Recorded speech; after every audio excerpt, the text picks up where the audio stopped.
Bloomberg Audio Studios. Podcasts, radio, news. Good morning, I'm Nathan Hager. And I'm Karen Moscow. Here are the stories we're following today. Karen, we begin with the Chinese artificial intelligence startup that roiled the global markets and led to the biggest one-day individual stock sell-off in history. For the latest on DeepSeek, let's bring in Bloomberg's John Tucker. John. Nathan, the DeepSeek frenzy erased $589 billion from NVIDIA's market cap, the largest round in market history. The stock plunged 17%. The tech-heavy NASDAQ tumbled nearly 3%. Jordan Klein is managing director at Mizuho Securities. It's a beginning of probably a consolidation phase and some profit-taking for sure. DeepSeek is sparking fear over U.S. tech dominance. Aaron Kennan of Clear Harbor Asset Management sees it this way. We're seeing what I would call sort of the gradual commoditization of artificial intelligence. The DeepSeek's low-cost approach has reignited concerns that big U.S. companies have poured too much money into developing artificial intelligence. And Victoria Fernandez of Crossmark Global Investment weighed in.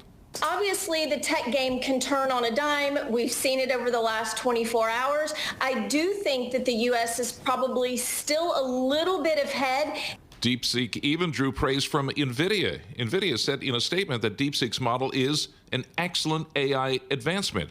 And DeepSeek's progress suggests Chinese AI engineers have found a way to work around U.S. semiconductor export bans, focusing on greater efficiency with limited resources. The latest AI model of DeepSeek, it's called RI, is now at the top of Apple's App Store rankings. And being in the spotlight all of a sudden also does bring problems. The company's had to limit signups due to large-scale malicious attacks on its services. And even this morning, the company reports degraded performance.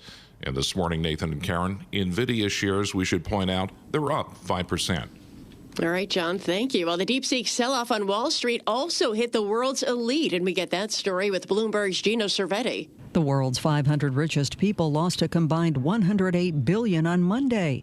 Billionaires whose fortunes are linked to artificial intelligence were the biggest losers. NVIDIA's CEO Jensen Huang saw his fortune fall more than $20 billion, or a 20% drop. Oracle co-founder Larry Ellison's $22.6 billion loss was larger in absolute terms, but represented 12% of his fortune. Dell's Michael Dell lost at $13 billion. Soaring valuations for so-called AI hyperscalers, including Meta, Alphabet, and Microsoft, have generated billions in wealth for their owners since OpenAI unveiled ChatGPT in November of 2022. These companies have spent huge sums to develop and run AI systems by hoarding top-of-the-line semiconductors and the energy supplies needed to run them.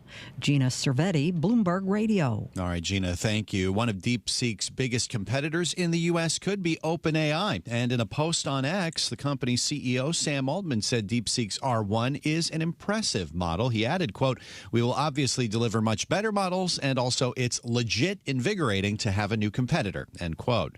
Meanwhile, we caught up with tech investor Cathie Wood to get her reaction about DeepSeek. I think what it's telling us is the cost of innovation is collapsing, which it has been doing. I mean, the cost of AI training is dropping before this, 75% per year. The cost for inference, 85 to 90%.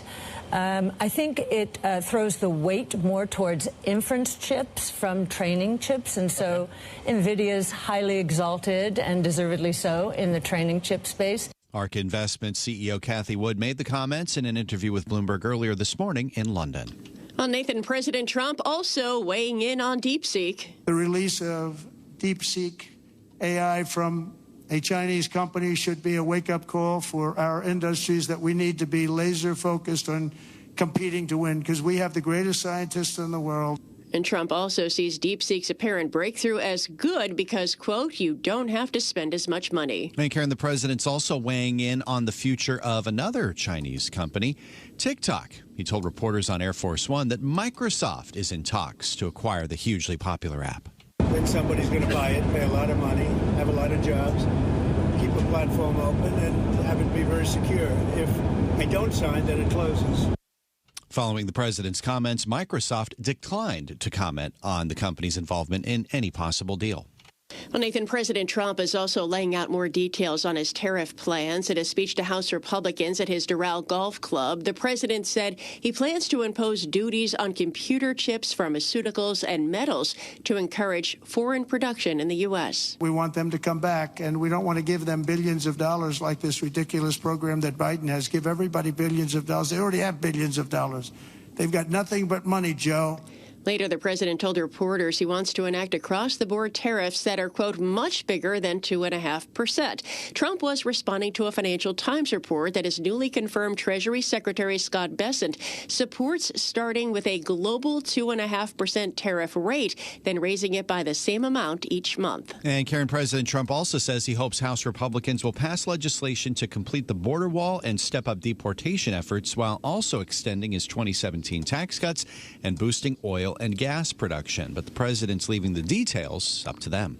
Whether it's one bill, two bills, I don't care. Let these guys, they're going to work it out. They're going to work it out one way or the other. But the bottom line, the end result is going to be the same. We want to have all of those benefits, and we want to keep people's taxes low and actually make them lower. Following President Trump's speech, one GOP lawmaker called it not helpful that the president wouldn't be more specific. House Speaker Mike Johnson says lawmakers will spend much of their two-day retreat behind closed doors to come up with a strategy. Well, Nathan, we turn now to the latest developments in the Middle East. Bloomberg News has learned Israeli Prime Minister Benjamin Netanyahu is planning to visit Washington next week to meet with President Trump. The sit-down would come at a critical time, just weeks until the end of the first phase of the pause in fighting in Gaza. Skeptics have questioned whether the deal will hold through its second phase, which could ultimately lead to a permanent end to the war in Gaza. Time now for a look at some of the other stories making news in New York and around the world. And for that, we're joined by Bloomberg's Michael Barr. Michael, good morning. Good morning, Karen. After rain extinguished the last of the big Palisades fire in Los Angeles, the city is now allowing everybody to go back in to see what remains of their homes. For the first time since the Palisades fire started and days after President Trump visited Los Angeles, Mayor Karen Bass announced all evacuees can return. Today is really about focusing on the recovery and getting people back home. This woman says some residents advised her not to go back because there's nothing left. It's a lot to lose everything that you've collected, I think, over the last, your adult life and even your childhood. The neighborhoods are only open to residents from 6 a.m. to 6 p.m. because there is no power, and some areas require a police escort to get in. The Centers for Disease Control and Prevention staff have been ordered to cut off all communications with the World Health Organization. This comes following an executive order from President Trump last week. A CDC's deputy director sent the directive in an email, which also said CDC staff assigned to work for the WHO are also being told not to come into the office. Peter Maberduk is Access to Medicine's director at Public Citizen. It's sometimes underappreciated how deeply the United States is involved in scientific collaboration internationally. There are more than 70 WHO collaborating centers in the United States. If the United States pulls out, our geopolitical competitors are waiting to fill that gap. Maberduk and other experts say the sudden stoppage is a surprise and will set back work on investigating and trying to stop outbreaks of certain viruses in Africa. The MTA next month will begin releasing monthly review collection figures from New York City's new congestion pricing toll as the transit agency plans to borrow $500 million of short-term debt that the tolling program will ultimately repay. Jai Patel, the MTA's deputy chief financial officer, said the authority will release at its finance committee meeting that it has so much collected so far in pricing revenue that the agency collected in January. New York City's congestion pricing program is the first in the nation and charges most motorists $9 when they enter parts of Manhattan. Global news 24 hours a day and whenever you want it with Bloomberg News Now. I'm Michael Barr, and this is Bloomberg, Karen. All right, Michael Barr, thank you.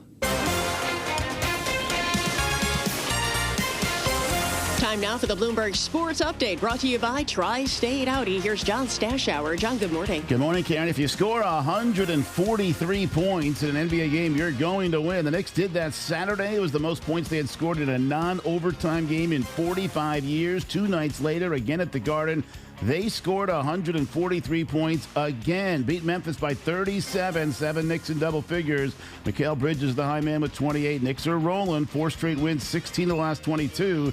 And the Celtics lost at home to Houston. Amen Thompson, 33 points for the Rockets at a game-winning shot at the buzzer. Knicks are only a game behind Boston for second place in the East. Cleveland's in first. Cavs are 37-9. They beat Detroit. The Nets lost at Barclays to Sacramento, 110-96 for Brooklyn. That's 7 losses in a row, 12 of the last 13. Miami won in double overtime without Jimmy Butler, suspended for a 3rd time. He walked out of practice after learning he wasn't going to start the game. Certainly appears Butler's going to get traded before the deadline. Devils lost 4-2 at Philadelphia. Nothing like overtime in indoor partially simulated golf. Tiger Woods' team beat Rory McIlroy's team in TGL. Aaron Glenn introduced as the new coach of the Jets. Here was his message to his team. To any players that's here now, put your seatbelts on and get ready for the ride. Put your seatbelts on and get ready for the ride. Listen, there are going to be some challenges, but with challenges becomes opportunity, gets opportunity. But here's what I do know. We're the freaking New York Jets. Who haven't made the playoffs in 15 years. Glenn was vague when asked about whether Aaron Rodgers will return. John Stashower, Bloomberg Sports. Karen and Nathan.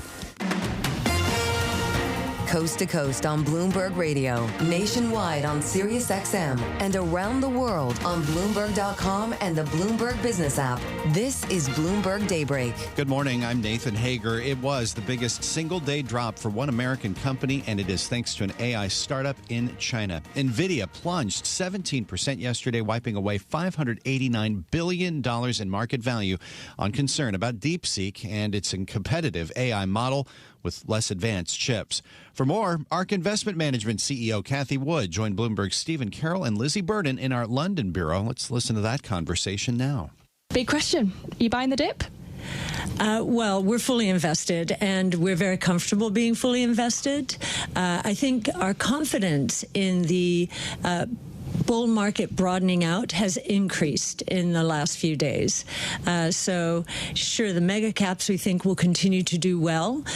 Maybe NVIDIA, there are some questions about its exalted position in the training chip market. We think inference is going to become more important with these new reasoning models, and that is a more competitive part of the market. But we think that what's happening here is the collapse in the cost of innovation. DeepSeek is adding to it. It has been happening, though. AI training costs have been dropping, led by NVIDIA, 75% per year. And AI inference costs have been dropping 85 to 90% per year. DeepSeek is just putting those very rapid declines into a bit of overdrive here. So I wonder if you see NVIDIA falling much further. Is this an attractive price to be buying it, do you think? Well, we own it in some of our portfolios. We are not buying the dip yet. We do want to learn more about DeepSeek and more about how the market or the demand for inference chips might outpace those for training chips. We think the whole area is going to be vibrant. We just think there might be a little bit more of an adjustment to this new reality. Where you say that what DeepSeek shows is kind of that you can do more with less capex. Yes. Who do you think that's going to motivate in the US most, as Donald Trump is kind of saying? Who's going to be best at doing more with less? Well, anyone using AI. We are focused on the productivity gains for knowledge workers, which are going to be massive. That's the biggest impact of AI. But if we're looking at sectors and spaces generally, where this acceleration in innovation is going to be meaningful, we think autonomous mobility, so robo-taxis, we think that's going to scale from essentially nothing now to an $8 to $10 trillion global opportunity, including China. But the sleeper here is healthcare. And we're seeing the convergence of sequencing technologies, all kinds of sequencing technologies, artificial intelligence, and then gene editing technologies like CRISPR-Cas9, that combination, we believe, is going to cure disease. It's already curing disease, sickle cell disease and beta thalassemia. That's CRISPR Therapeutics.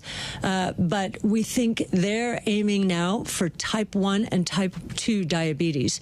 That would be a category killer. So think about that. Curing disease, AI helping us decode the secrets of life, death, health. Those are two areas where regulation plays a big part. You've spoken about your optimism about deregulation under Donald Trump. Do you think those are two areas we should expect to see big deregulation about what technology can get involved in? Yes, I think in both, safety first. And I think anyone moving into this market or these markets would agree with that. So sensible regulation. But in the U.S., the robotaxi field is regulated by 50 states. We think that will change to one regulator, the federal government. After all, transportation does cross states. So that makes sense. In the healthcare realm, that is where the thicket of regulations has really strangled the industry. And even more than the outright regulations, it was the FTC, the Federal Trade Commission, not allowing mergers and acquisitions, and therefore not allowing strategic buyers, big biotech companies, to not allowing them to buy the smaller companies, so that we had price discovery. Now we're going to see price discovery. How much are these companies that are curing disease worth to these large strategic buyers?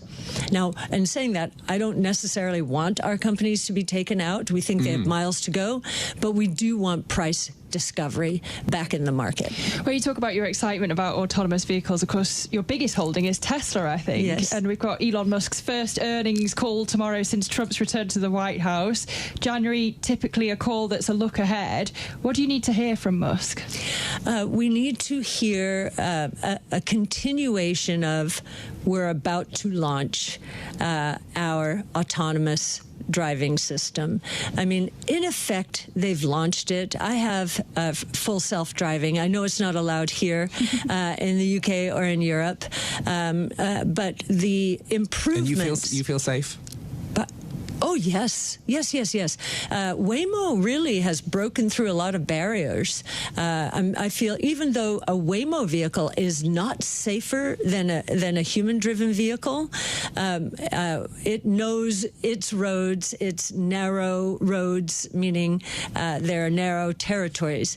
I think Tesla is going to go national. That's going to be, and will be able to do so because it has effectively 7 million robots roaming the roads right now. I have 2 of them, a Y and a 3, and they're learning all about Connecticut and Florida roads. So it has a huge competitive advantage in terms of proprietary data that nobody else has about the roads, not only in the U.S., but in many places around the world. Do you worry that Elon Musk is taking on too much? If he's got his new job in the U.S. government, he's got, sharp developments coming in Tesla, lots going on with his other businesses as well. Is he spreading himself too thin? If you look at the way Elon Musk behaves as a CEO, he's a sharpshooter. He looks for pain points and he solves those, right? And he's, for example, right now, in 2018, where was the biggest pain point? It was manufacturing the Model 3, scaling the Model 3. He slept famously on the factory floor. He's not doing that anymore. He's not on the factory floor. Now it's all about autonomous. He is the first, what we would call CEO who really understands the convergence among technologies taking place right now, really catalyzed by artificial intelligence, each one of his businesses. And he also understands how critically important proprietary data is. And think about this. Each of those companies is generating proprietary data that no one else has. Well, maybe you should add to his plate. Should he buy US TikTok?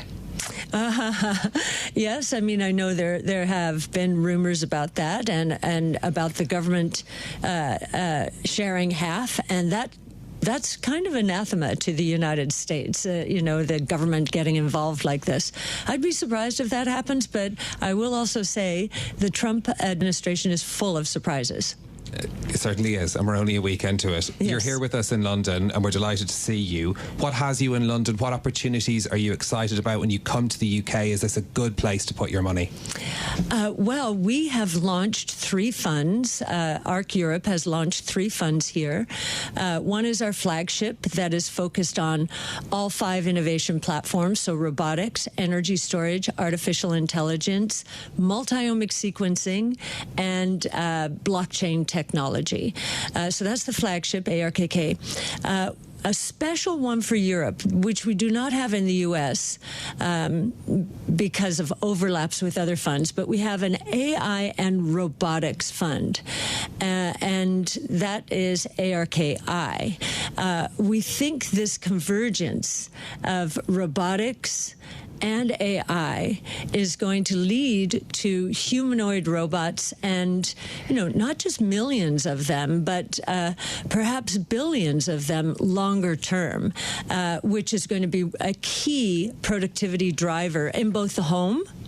Right now, we're not paid for house cleaning. Let's get a robot. Let's pay a robot to do it. And in the manufacturing plants around the world. Kathy, the Prime Minister was in the building earlier, Keir Starmer. You're exactly the sort of person that he wants to meet because he wants investment going into those sorts of businesses in this country. Have you spoken to him? What sort of advice would you be giving him if he's trying to grow the economy? Well, half the solution is understanding the problem, and just making that statement suggests to me that he's saying, why hasn't this happened? And I also, over the weekend, heard one of the finance ministers, or maybe the finance minister, say the same thing. This is a mantra, and I think it has been catalyzed by artificial intelligence as well. If you think about the UK, you produced 2 of the most important AI companies in the world, DeepMind, which Alphabet now owns, and ARM, which SoftBank primarily owns. By all rights, you should be developing a deep venture capital pool here, feeding startups and nourishing them and deepening your listed equity markets. And so I think that's what they're going to do, which is fantastic. It's fantastic for the UK. Absolutely. But they talk very ambitiously, the UK leadership, but so too do the European government's leadership. And Donald Trump, as you say, is very passionate about deregulation. So yes, everybody's on the same page, but it is a race. Is the UK keeping up enough with the EU and the US when it comes to deregulation for you to be really confident, Kathy, putting your money here?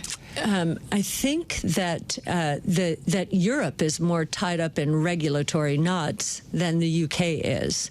And in fact, some of our companies, Palantir has been very vocal, for example, and we think that's one of the most important AI platform companies out there. Alex Karp, the CEO, has said, I am pulling employees out of Europe because, we're running into all of these obstacles that could really harm us, being hit by a 4% fine, 4% of revenue, and that's global revenue, or 7% of revenue, I heard recently. That's crazy. So I think Europe is going to be held back until it gets its regulatory act together. I think the UK is more progressive from a regulatory point of view. And as I said, I really believe that half the solution, the fact that your Prime Minister, your Finance Minister, in the same week are saying, we've got to figure this out, I think that's a very good thing for the UK. This is Bloomberg Daybreak, your morning podcast on the stories making news from Wall Street to Washington and beyond. Look for us on your podcast feed by 6 a.m. Eastern each morning on Apple, Spotify, or anywhere else you listen. You can also listen live each morning starting at 5 a.m. Wall Street time on Bloomberg 1130 in New York, Bloomberg 99.1 in Washington, Bloomberg 92.9 in Boston, and nationwide on Sirius XM Channel 121. Plus, listen coast to coast on the Bloomberg Business app, now with Apple CarPlay and Android Auto interfaces. And don't forget to subscribe to Bloomberg News Now. It's the latest news whenever you want it, in 5 minutes or less. Search Bloomberg News Now on your favorite podcast platform to stay informed all day long. I'm Karen Moscow. And I'm Nathan Hager. Join us again tomorrow morning for all the news you need to start your day right here on Bloomberg Daybreak.